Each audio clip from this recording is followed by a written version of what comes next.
Then na ako ni siyang pakuluan.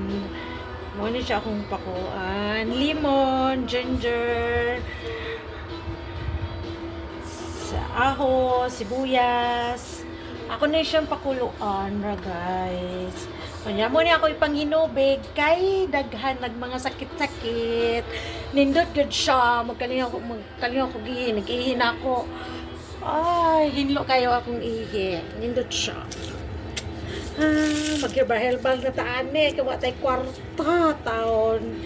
Dagagi pa mate, arthritis. Sakit na sa mga bukog-bukog, porbida. Di ba? Bukal na siya. Mga 10 to 15 minutes na siya na ako pabukalon. Ako na ni siyang i-off.